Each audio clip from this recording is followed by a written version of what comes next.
अनमोल वचन अखिल भारतीय संत मत सत्संग के संस्थापक और गृहस्थ में आनंद योग के जनक परम संत महात्मा परम पूज्य श्री यशपाल जी महाराज अर्थात परम पूज्य भाई साहब जी द्वारा प्रतिपादित इन अनमोल वचनों का पालन करना अति आवश्यक है। ये वचन हमारी गृहस्थ आध्यात्मिक साधना के लिए मूलभूत सिद्धांत हैं, जो इस प्रकार हैं। हम दुनिया की हर चीज की कीमत आंकते हैं, अपने मानव जीवन की कीमत भी जाने व परमात्मा की प्राप्ति हेतु साधना करें। मनुष्य योनि एक उपहार है, इसीलिए परमात्मा को धन्यवाद देते हुए आधा घंटा प्रातःकाल, आधा घंटा सायंकाल पूजा अवश्य करें। सत्संग, सतनाम व सद्गुरु को प्राथमिकता देते हुए इसी के आधार पर ध्यान योगाभ्यास अवश्य करें व गृहस्थ के कार्यों को परमात्मा का कार्य समझकर उसी की याद में संपन्न करें। हर समय ये ध्यान रहे कि गुरु कृपा द्वारा परमात्मा की पवित्र सत्ता का हमारी आत्मा में वास है, अतः मन में निरंतर अपने इष्ट देव का जाप करें। मान सम्मान की इच्छा न करें व अपमान से दुखी न हो। परमात्मा के अतिरिक्त किसी और का भय न करें। दूसरों की बुराई न करें, न सुने, सत्य व मधुर बोलें, अश्लील शब्द मुंह से ना निकालें, सभी से नम्रतापूर्ण व सुंदर व्यवहार करें। धर्म पत्नी के अतिरिक्त अपने से बड़ी से माता जैसा, बराबर की से बहन जैसा व छोटी से पुत्री जैसा व्यवहार करें। सांसारिक जीवन यापन की आवश्यकताएं अंतहीन है, इसलिए अधिक से अधिक समय सत्संग में व धन परोपकार में खर्च करें। याद रखें, न स्त्री माया है, न धन दौलत, न ही परिवार। माया वह है जो हृदय को परमात्मा से दूर हटा दे।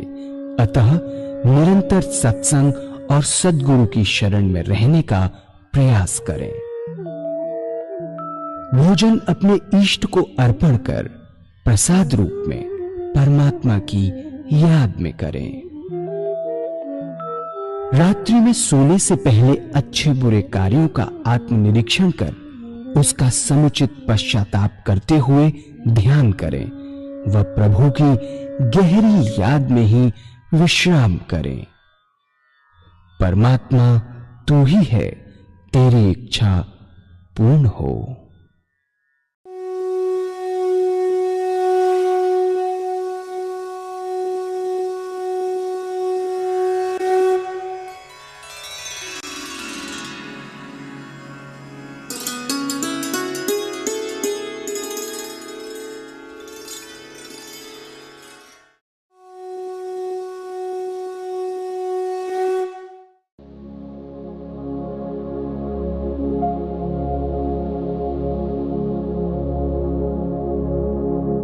जय सद्गुरुदेव जय पद शरणम श्रेयस्वरूप चरणों शरण।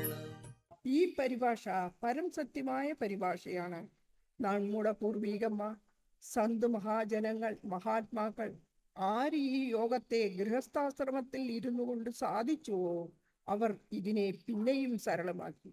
അപ്പോൾ നമുക്ക് ഇതിനെപ്പറ്റി കൂടുതൽ മനസ്സിലാക്കുവാൻ കഴിഞ്ഞു. യോഗത്തിന്റെ ശരിയായ അർത്ഥം എന്താണ്? അവർ പറഞ്ഞത് യോഗ എന്തെന്ന് മനസ്സിലാക്കുന്നതിന് മുമ്പേ നമ്മൾ നമ്മളെ തന്നെ മനസ്സിലാക്കേണ്ടിയിരിക്കുന്നു. അത് കൂടുതൽ നന്നായിരിക്കാം. നാം ഈ പുറമേ കാണുന്നത് മാത്രമല്ല, വാസ്തവത്തിൽ നമുക്ക് 3 ശരീരമുണ്ട്.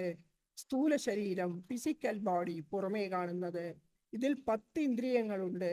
മൂക്ക് വാസനിക്കുന്ന കർമ്മം ചെയ്യുന്നു, കണ്ണ് കാണുന്ന കർമ്മം ചെയ്യുന്നു, കണ്ട് ആനന്ദിക്കുന്നു, നാവ് സ്വാദിന്റെ ആനന്ദം നുകരുന്നു, എങ്കിൽ ചെവി കേൾക്കുന്നതിൻ്റെ ആനന്ദം എടുക്കുന്നു. ഈ ഇന്ദ്രിയങ്ങളെല്ലാം വിഷയങ്ങളുടെ ആനന്ദമാണ് എടുക്കുന്നത്. വിഷയാനന്ദം നമുക്ക് ഉണ്ടാകുന്നത് ഈ ഇന്ദ്രിയങ്ങളിൽ നിന്നാണ്. ഒരു കടലാസ് എടുത്ത് എഴുതുക സ്ഥൂല ശരീരം, ഇതിൻ്റെ താഴെ എഴുതുക വിഷയാനന്ദം. നമ്മുടെ രണ്ടാമത്തെ ശരീരത്തെ സൂക്ഷ്മ ശരീരം എന്ന് പറയുന്നു. ഇത് മനസ്സ്, ബുദ്ധി, ചിത്തം, അഹങ്കാരം എന്നിവ കൊണ്ട് ഉണ്ടാക്കപ്പെട്ടതാണ്. ഈ ശരീരം കൊണ്ടാണ് നാം ചിന്തിക്കുന്നതും വിചാരിക്കുന്നതും. എല്ലാം എത്രയെല്ലാം വാസനകൾ ഉണ്ടോ അതിൻ്റെ എല്ലാം ആനന്ദം ഈ ശരീരം കൊണ്ടാണ് അനുഭവിക്കുന്നത്. രണ്ടാമത് എഴുതുക സൂക്ഷ്മ ശരീരം. ഇതിൽ നിന്ന് നമുക്ക് എന്താ കിട്ടുന്നത്? വാസനയുടെ ആനന്ദം. കവിയാണ്, കവിത എഴുതുന്നതിൽ ലുപ്തനാണ്. തൻ്റെ പരിതസ്ഥിതി തന്നെ മറക്കുന്നു. കല്യാണവരവ് വരുന്നു, അയാൾ അറിയുന്നേയില്ല. ഒരു ഗണിതശാസ്ത്രജ്ഞൻ, മാത്തമെറ്റീഷ്യൻ തൻ്റെ പ്രോബ്ലത്തെ സോൾവ് ചെയ്യുവാൻ ശ്രമിച്ചു കൊണ്ടിരിക്കുകയാണ്. അയാൾ തന്നെത്താനെ മറന്നു പോകുന്നു. ഒരു സയന്റിസ്റ്റാണ്, തൻ്റെ റിസർച്ച് ചെയ്തുകൊണ്ടിരിക്കുകയാണ്. ഈ സംസാരത്തെ തന്നെ മറക്കുന്നു. അയാളുടെ റിസർച്ച് അവസാനിപ്പിക്കുമ്പോൾ അയാൾക്ക് ഈ ആനന്ദം നമുക്ക് കിട്ടുന്നത് സൂക്ഷ്മ ശരീരത്തിലാണ് നിന്നാണ്.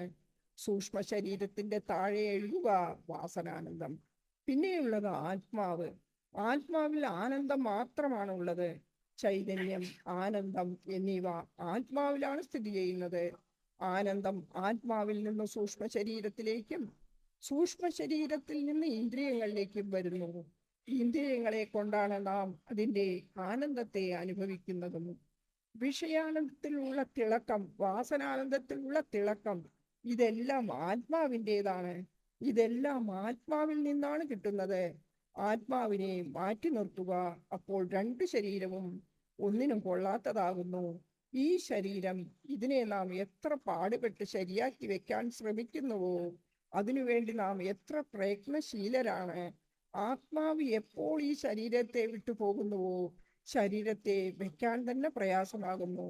പറയാറുണ്ട്, ഈ ശവത്തെ വേഗം പുറത്തേക്കെടുക്കൂ എന്ന്, അല്ലെങ്കിൽ ഇത് ഭൂതമായി മാറും എന്നെല്ലാം. അപ്പോൾ എല്ലാ ലീലകളും ആത്മാവിൻ്റെതാണ്. ആത്മാവിൽ ആനന്ദം മാത്രമേ ഉള്ളൂ.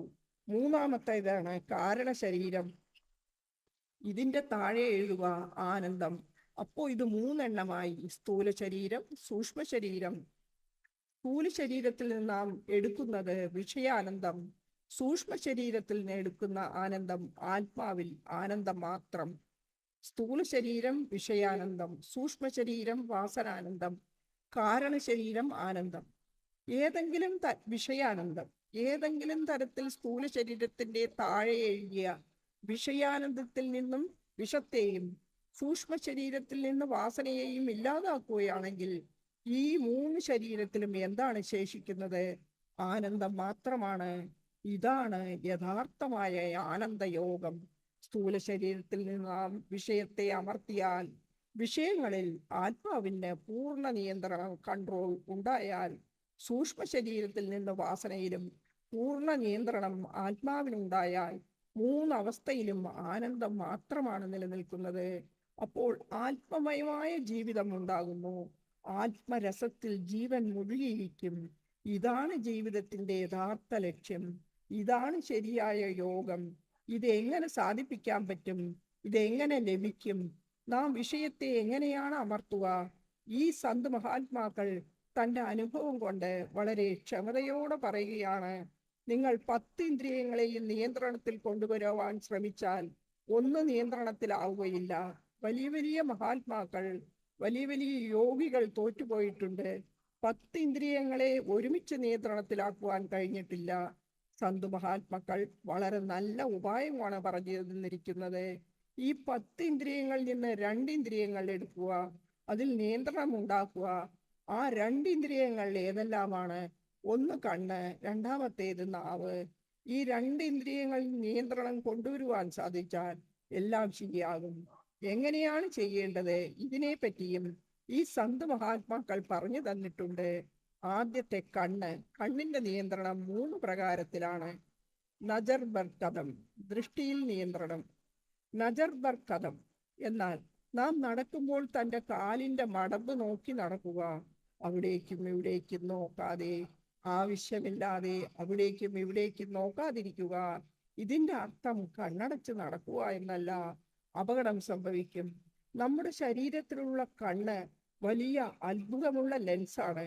എത്രയും സംസ്കാരം പ്രതിബിംബം ഉള്ളിലുണ്ടോ അതെല്ലാം തന്നെ നമ്മുടെ കണ്ണു മൂലമാണ് ഉണ്ടാകുന്നത്.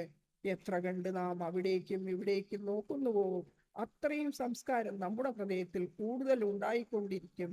എത്ര കണ്ട് സംസ്കാരം അധികമുണ്ടാകുന്നുവോ അപ്പോൾ പൂജയിൽ ധ്യാനം കിട്ടുകയില്ല, ചിത്തത്തിന് ഏകാഗ്രത കിട്ടുകയില്ല.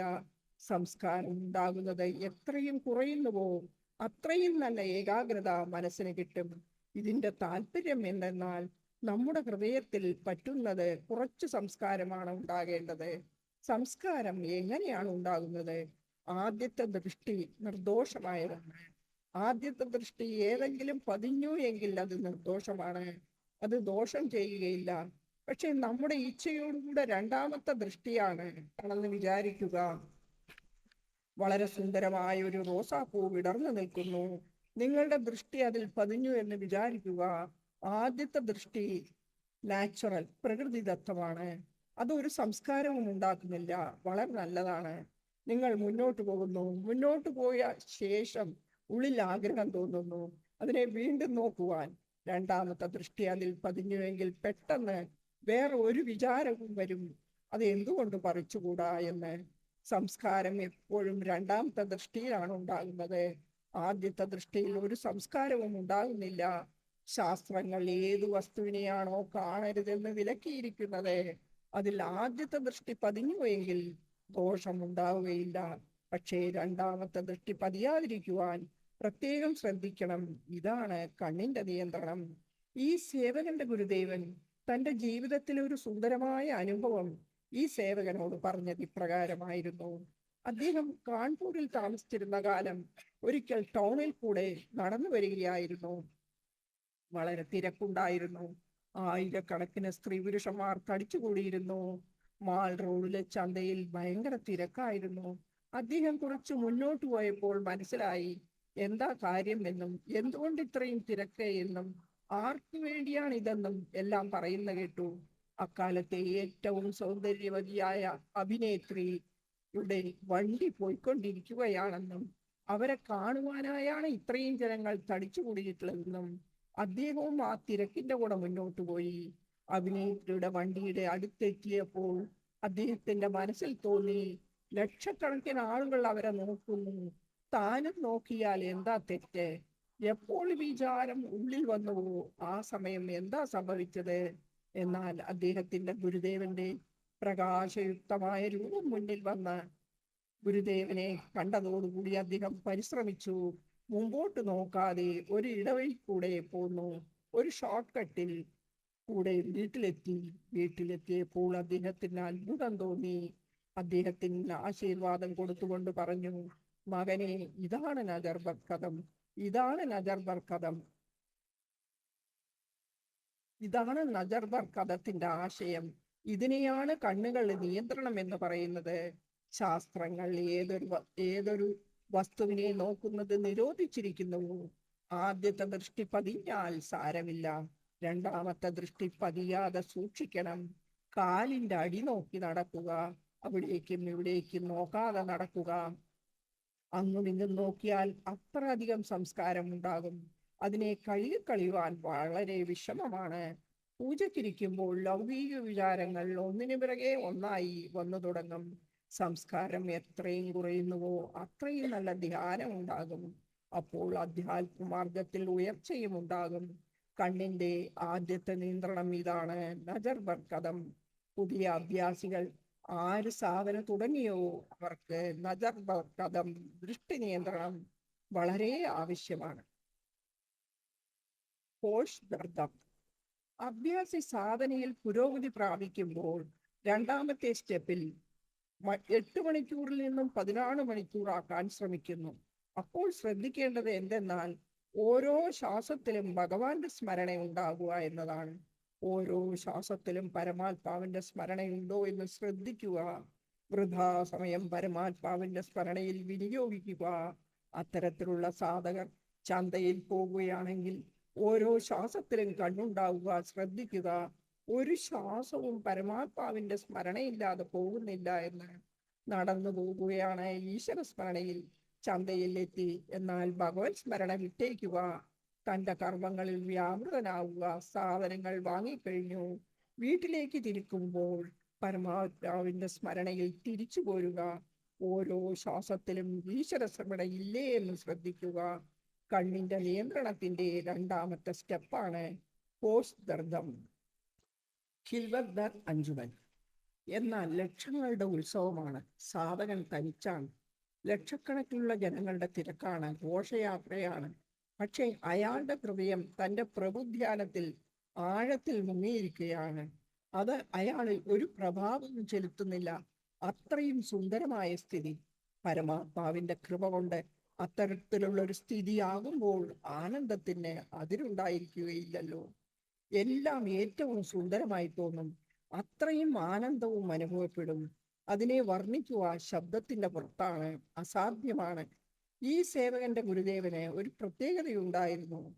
അത് എന്തെന്നാൽ ആദ്യം അത് ചെയ്യിപ്പിച്ച് അനുഭവിപ്പിക്കും, പിന്നെ മാത്രമേ പറയുകയുള്ളൂ. ആദ്യം ചെയ്യിക്കും, പിന്നെ പറയും. എനിക്ക് ഇപ്പോഴും ഓർമ്മയുണ്ട് ജീവിതത്തിലെ രണ്ട് വളരെ സുന്ദരമായ അനുഭവങ്ങൾ. ആ കാലത്ത് അദ്ദേഹം ഏട്ട എന്ന സ്ഥലത്ത് താമസിക്കുകയായിരുന്നു. ഞാൻ ദശമി ദിവസം ഏട്ടയ്ക്ക് പോയി. രാമലീല ഉത്സവം ഉണ്ടാകാറുണ്ട്. വളരെ ജനങ്ങൾ ഒന്നിക്കാറുണ്ട്. രാവണന്റെ പ്രതിമ ഉണ്ടാക്കി കത്തിക്കാറുണ്ട്. കുംഭകർണന്റെ പ്രതിമ ഉണ്ടാക്കി കത്തിക്കാറുണ്ട്. ഒരു വലിയ വേല, ഉത്സവം തന്നെയാണ്. ഞാൻ സദ്ഗുരുവിന്റെ വീട്ടിലെത്തിയപ്പോൾ കുട്ടികളെല്ലാവരും കൂടെ പറയാൻ തുടങ്ങി, ഇന്ന് അവധിയാണ്, രാമലീല കാണുവാൻ പോകാമെന്ന്. മഹാരാജ് പറഞ്ഞു, ശരി, നമുക്ക് എല്ലാവർക്കും കൂടി പോകാം രാമലീല കാണാൻ എന്ന്. ഗുരുമാതാജി ഞങ്ങൾക്ക് എല്ലാവർക്കും രാമലീല കാണുന്നവനായി പൈസ തന്നു. എനിക്കും തന്നു. ഞാനും അവിടുത്തെ കുട്ടി തന്നെയാണല്ലോ. സേവകൻ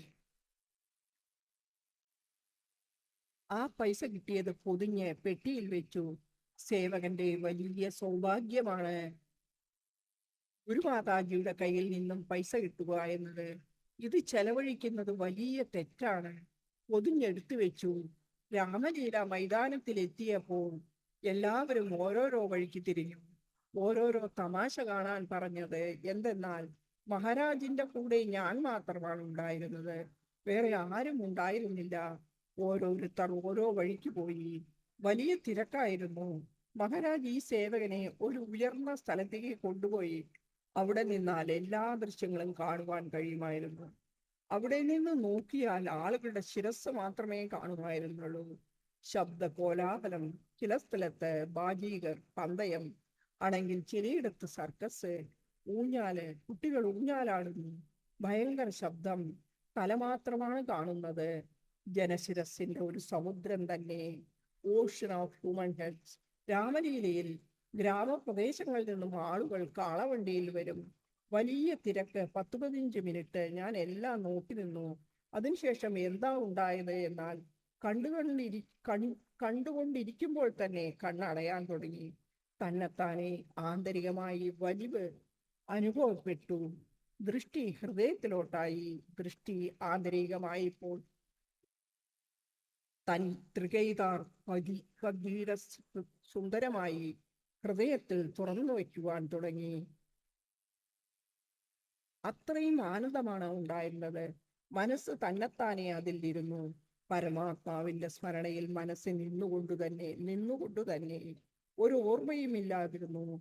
കുറച്ചു കഴിഞ്ഞപ്പോൾ കണ്ണു തുറന്നു നോക്കിയപ്പോൾ തോന്നിയത് എന്തെന്നാൽ ഇതെല്ലാം പാവകളുടെ കളിമാതിരിയാണ് തോന്നിയത്. ഇതിൽ വാസ്തവിക ഒന്നും തന്നെ ഇല്ലെന്ന്. അതേ ശബ്ദ കോലാഹലം, അതേ സ്ഥലം, എല്ലാം അതുതന്നെ. ഒന്നിനും ഒരു താല്പര്യവുമില്ല. ഹൃദയം വേറെ എവിടെയോ ആണ്. രാവണന്റെ കോലം കത്തിച്ചു, പടക്കം പൊട്ടി, വലിയ ശബ്ദ കോലാഹലം. അതിൻ്റെ ഒന്നും പ്രഭാവം ഈ ഹൃദയത്തിൽ ഉണ്ടായില്ല. അവിടെ നിന്നും താഴോട്ടിറങ്ങി വഴിക്ക് ഗിൽസദ് അഞ്ജുമൻ എന്ന് പറയുന്നത് ആയിരക്കണക്കിന് ആളുകളുടെ മേള. സാധകൻ തനിച്ചാണ്. തൻ്റെ ഹൃദയം പ്രഭുസ്മരണയിൽ നിറഞ്ഞിരിക്കുകയാണ്. ഇത് സേവകന്റെ അനുഭവമായിരുന്നു. അദ്ദേഹം പറഞ്ഞു, ഈ ലോകത്തെ ഇപ്രകാരം കാണുക. ഇതാണ് യഥാർത്ഥ അഭ്യാസം. പിന്നെ പറയാൻ തുടങ്ങി. ആളുകൾ പരാതി പറയാറുണ്ട്, അനുഭവം ഉണ്ടാകുന്നില്ല എന്ന്. ആരാണ് എൻ്റെ കൂടെ നിൽക്കുന്നത്? എല്ലാവരും അങ്ങും ഇങ്ങുമായി പോയി. അദ്ദേഹത്തിന് ഒരു പ്രത്യേകതയുണ്ടായിരുന്നു. ആദ്യം കാണിച്ചു തരും, പിന്നെ പറഞ്ഞു തരും. ഇതിനെയാണ് ഹിൽഖർ അഞ്ചുവൻ ലക്ഷങ്ങളുടെ മേള സാധകൻ തനിച്ച്. വേറെ ഒരു തവണ ഈ സേവകന് സുന്ദരമായ ഒരു അനുഭവം ഉണ്ടായി. ആ സമയം മഹാരാജ് ലക്നൌവിലായിരുന്നു. ഞാൻ ജബൽപൂരിൽ നിന്നും ലക്നൌവിലേക്ക് വന്നു. അദ്ദേഹത്തിന് വേറെ ഒരു പ്രത്യേകതയുണ്ടായിരുന്നത് എന്തെന്നാൽ, അദ്ദേഹം ഒരിക്കലും ചോദിക്കാറില്ല എത്ര കണ്ട് പൂജ ചെയ്യാറുണ്ട്, എത്ര കണ്ട് സാധന ചെയ്യാറുണ്ട് എന്നൊന്നും. ആരെങ്കിലും പറയുകയാണ്, മഹാരാജ് എനിക്ക് ധ്യാനം കിട്ടുന്നില്ല എന്ന് പറഞ്ഞാൽ അദ്ദേഹത്തിന്റെ കണ്ണു നിറയും. കരഞ്ഞു പറയും, ഇത് എന്റെ കഴിവില്ലായ്മയാണ്. പരമാത്മാവിനോട് ഞാൻ പ്രാർത്ഥിക്കാം, താങ്കളും പ്രാർത്ഥിക്കുക, ഞാനും കൃപയ്ക്ക് വേണ്ടി പ്രാർത്ഥിക്കാം. അദ്ദേഹം ഇങ്ങനത്തെ സന്തായിരുന്നു. അദ്ദേഹത്തിന്റെ അരികെ ഇരുന്നാൽ മനുഷ്യന് വിചാരശൂന്യത അനുഭവപ്പെടുന്നു. അദ്ദേഹത്തിന്റെ അരികെയായാൽ വിചാരശൂന്യത ഉണ്ടാകുന്നു. ഞാൻ ജബൽപൂരിൽ നിന്നും ലക്നൌവിൽ വന്നാൽ ഒരിക്കലും ചോദിച്ചിട്ടില്ല എത്ര കണ്ട് അഭ്യാസം ചെയ്യാറുണ്ടെന്നോ, എത്ര കണ്ട് പൂജ ചെയ്യുന്നുണ്ടോ എന്നൊന്നും. അദ്ദേഹം പറയും, യശ്പാൽ വന്നുവോ, പോകാം, ഇന്ന് ചന്തയിൽ പോകാം. 2 സഞ്ചി എടുത്ത് ഈ സേവകൻ ഹജൂർ മഹാരാജന്റെ കൂടെ ബജാറിലേക്ക് പോവുകയായി. ആധ്യാത്മികതയുടെ യാതൊരു വർത്തമാനവുമില്ല, തത്വജ്ഞാനത്തിന്റെ ഒരു സംസാരവുമില്ല, സാധാരണ ലൗകികമായ വർത്തമാനം. പോകാം, അമീന ബജാറിൽ പോകാം. എനിക്കിപ്പോഴും ഓർമ്മയുണ്ട് റാണി കട്ടരയിൽ വെച്ച് നടന്ന സംഭാഷണം. ഇവിടെ നിന്നും 2 തരത്തിലുള്ള സവാരി കിട്ടും. ഒന്ന് കുതിരവണ്ടി, ലക്നൌവിലെ പ്രത്യേക വാഹനമാണ്. അതിൽ 3 ആളുകൾക്ക് മാത്രമേ ഇരിക്കാൻ പറ്റൂ. വേറെയൊന്നുള്ളത് സൈക്കിൾ റിക്ഷ, അത് 2 ആളെ കയറ്റും. പറഞ്ഞു, ഇത് നല്ലതല്ല, മനുഷ്യനെ വലിച്ചു കൊണ്ടുപോകുക എന്നത്. സാധിക്കുമെങ്കിൽ കുതിരവണ്ടിയിൽ തന്നെ പോകണം. പക്ഷേ അത്യാവശ്യം വന്നാൽ സാരമില്ല, അയാൾക്കും വയറ് നിറയ്ക്കണമല്ലോ. അത്രയും പറഞ്ഞപ്പോഴേക്കും ഞങ്ങൾ 4 കൂട് വഴിയിലെത്തി. ഒരു ഇക്ക കിട്ടി. അതിൽ ഒരാളെ ഉണ്ടായിരുന്നു. ഞങ്ങൾ 2 ആൾ കൂടി ഇരുന്നപ്പോൾ വണ്ടി പോയി. ആദ്യം പച്ചക്കറി മാർക്കറ്റിൽ പോയി. അവിടെ ഹോൾസെയിൽ മാർക്കറ്റാണ്, മൊത്ത വ്യാപാരമാണ്, കിലോ കുറഞ്ഞു കൊടുക്കുകയില്ല. അവിടെ പോയി അദ്ദേഹം പറഞ്ഞു, നമ്മൾ ഗൃഹസ്ഥികളാണ്, നമ്മുടെ വീടുകളിൽ അതിഥികൾ ധാരാളം വരാറുണ്ട്.